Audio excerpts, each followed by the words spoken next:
नमस्कार, स्वागत है आपका। आप देख रहे हैं प्राइम टीवी और मैं कीर्ति। करते हैं शुरुआत कुछ खास रिपोर्ट्स के साथ। बंगाल में इन दिनों राजनीति उबाल पर है। कई नेता चुनाव पर धार्मिक रंग चढ़ाने की फिराक में दिखाई दे रहे हैं। ऐसे में बंगाल में एक बार फिर टीएमसी और बीजेपी के गहमा गहमी बढ़ गई है। इसके बीच पीएम मोदी भी बंगाल दौरे पर जा रहे हैं, जिससे ये माना जा रहा है कि बंगाल की राजनीति में फिर से गर्माहट पैदा हो सकती है। देखिए इस पर हमारी ये खास रिपोर्ट।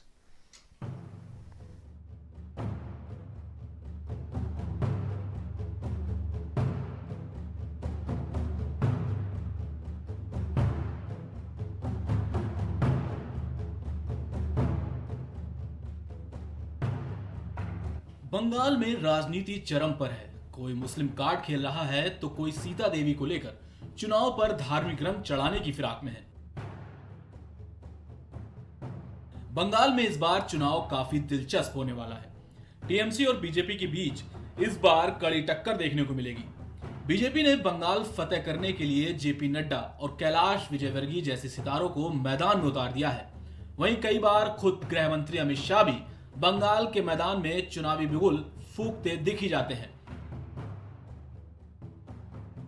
चुनाव आते आते ही हर जगह बयानों का दौर शुरू हो जाता है। धार्मिक रंग चढ़ने लगते हैं, तीखे शब्द बाण छोड़े जाने लगते हैं। इस बीच बंगाल में नुसरत जहां ने भी ऐसा बयान दिया था, जिससे बंगाल में एक बार फिर बीजेपी और टीएमसी में बहस शुरू हो गई थी। सुनाते हैं आपको नुसरत जहां का बयान। মাইনরিটি তা আপনারা জানেন যে যখন বিজেপি সরকার যেখানে আসে সেখানে কিন্তু মাইনরিটিদের উল্টো গিনতি শুরু হয়ে যায়।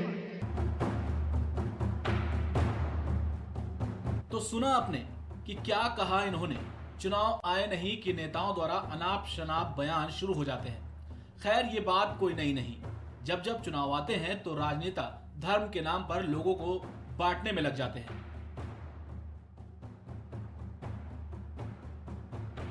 बंगाल में होने जा रहे विधानसभा चुनाव के लिए बीजेपी ने अपनी पूरी तैयारी कर ली है। पार्टी अलग अलग कार्यक्रमों के जरिए बंगाल की जनता तक पहुंचने का काम कर रही है। अपने नए अभियान के तहत बीजेपी रथ यात्रा के जरिए बंगाल की जनता को साधने की कोशिश करेगी। कुल 5 रथ यात्रों के जरिए बीजेपी 294 सीटों को कवर करने की कोशिश करेगी। बताया जा रहा है कि फरवरी के महीने से बीजेपी रथ यात्रा निकालेगी, लेकिन इससे पहले मोदी के बंगाल आगमन से बंगाल की राजनीति में एक बार फिर उबाल देखने को मिल सकता है। 23 जनवरी को नेताजी सुभाष चंद्र बोस की जयंती के मौके पर पश्चिम बंगाल की मुख्यमंत्री ममता बनर्जी पदयात्रा करने वाली है। सीएम ममता की कोलकाता में यह पदयात्रा होगी। वहीं माना जा रहा है कि इस दिन प्रधानमंत्री नरेंद्र मोदी से सीएम ममता का आमना सामना हो सकता है। पश्चिम बंगाल में इस साल विधानसभा चुनाव होने हैं। इससे पहले ही बंगाल में सीएम ममता और पीएम मोदी का आमना सामना हो सकता है। दरअसल 23 जनवरी को पश्चिम बंगाल में ममता बनर्जी बनाम पीएम मोदी देखने को मिल सकता है। 23 जनवरी को नेताजी सुभाष चंद्र बोस की 125वीं जयंती के मौके पर पीएम मोदी कोलकाता जा सकते हैं। अब देखना होगा कि पीएम मोदी के आगमन से बंगाल में क्या उथल पुथल देखने को मिलेगी। Output desk, prime TV.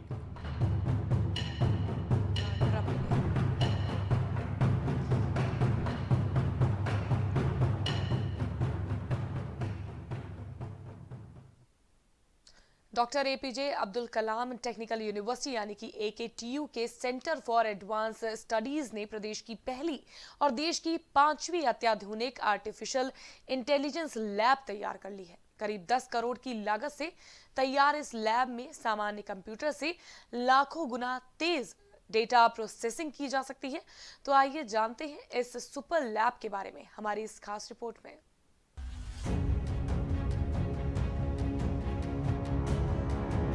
प्रदेश की पहली और देश की 5वीं अत्याधुनिक artificial intelligence lab DGX-2 model की है। इसमें 5 पेटाफ्लॉप्स की स्पीड मिलेगी। इसकी ग्राफिक्स प्रोसेसर यूनिट यानी कि GPU बहुत तेज होती है। इस लैब का लोकार्पण बीते दिन विश्वविद्यालय के दीक्षांत समारोह में राज्यपाल आनंदीबेन पटेल ने किया। एकेटीयू के dean PG professor MK Datta ने बताया कि जिस प्रकार हम बचपन से एक ही चीज देखते आते हैं और उसे आसानी से पहचान पाते हैं। उसी तरह हमारे कंप्यूटर भी हैं। यह भी कमांड आधारित काम करते हैं। अगर इनकी क्षमता से बहुत अधिक लोड पर देंगे तो ये बेहतर परिणाम नहीं दे पाएंगे।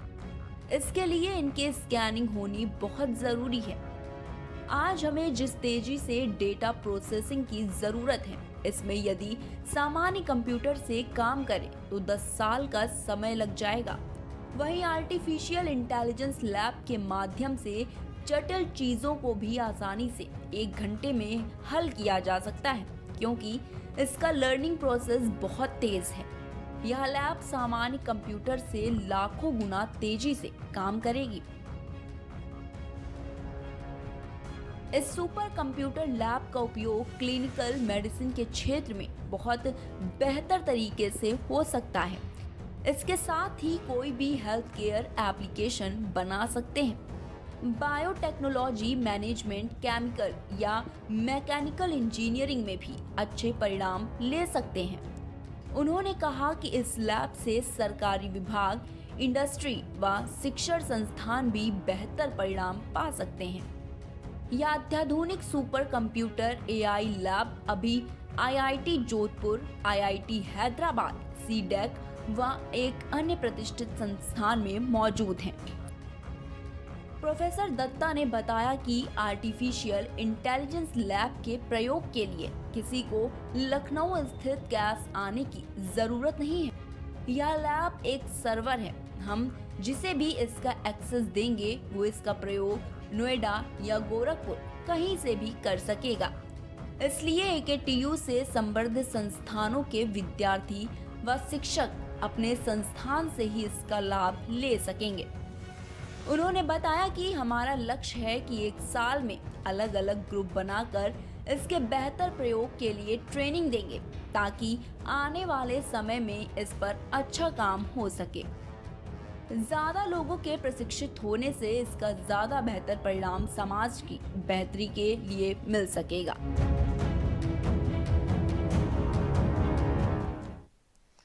गुजरात के केवड़िया में बनी सरदार पटेल की प्रतिमा को विश्व के पर्यटन नक्शे पर लाने के लिए PM नरेंद्र मोदी ने केवड़िया के लिए 8 ट्रेनों को हरी झंडी दिखाई। प्रधानमंत्री नरेंद्र मोदी ने वीडियो कॉन्फ्रेंसिंग के जरिए हजरत निजामुद्दीन रेलवे स्टेशन से इस ट्रेन को हरी झंडी दिखाकर रवाना किया। इस ट्रेन के चलने से दिल्ली NCR सहित उत्तर भारत के अन्य शहरों के लोगों को स्टैचू ऑफ यूनिटी देखने जाने में कोई दिक्कत का सामना नहीं करना पड़ेगा। इस रेल कनेक्टिविटी का सबसे बड़ा फायदा स्टैचू ऑफ यूनिटी देखने वाले पर्यटकों को मिलेगा। साथ ही यहां पर बढ़ते हुए पर्यटन के कारण केवड़िया के आदिवासी युवाओं को रोजगार भी मिलेगा। देखिए इस पर हमारी एक खास रिपोर्ट।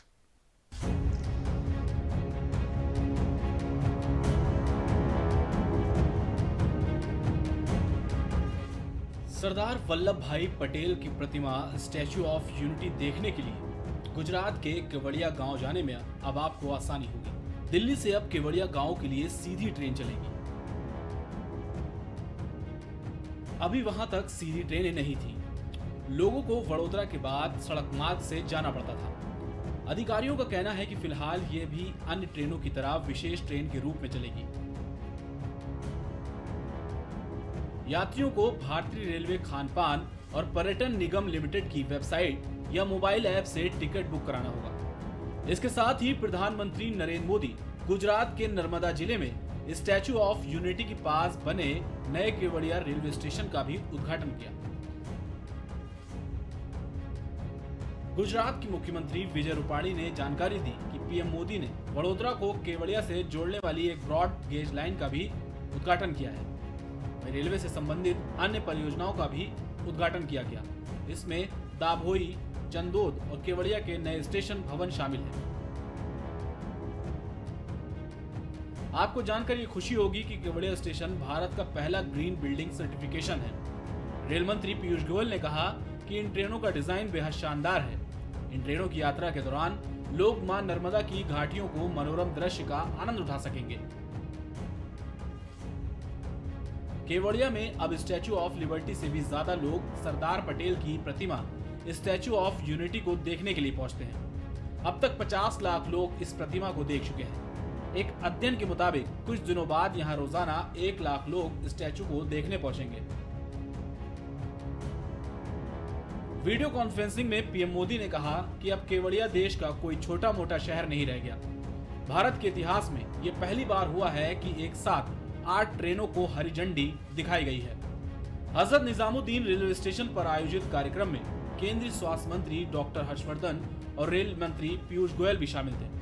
ये 8 ट्रेनें केवड़िया को वाराणसी, दादर, अहमदाबाद, हजरत निजामुद्दीन, रीवा, चेन्नई और प्रतापनगर से जोड़ेंगी।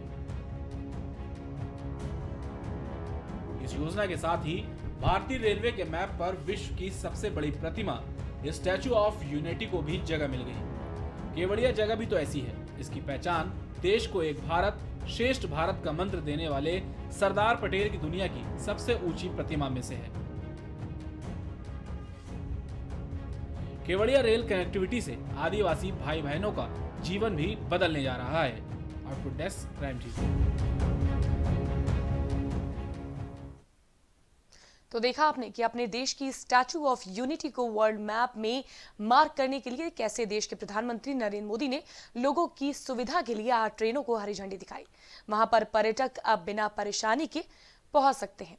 आज के लिए बस इतना ही। देश और दुनिया की तमाम बड़ी खबरों के लिए बने रहिए आप प्राइम टीवी के साथ।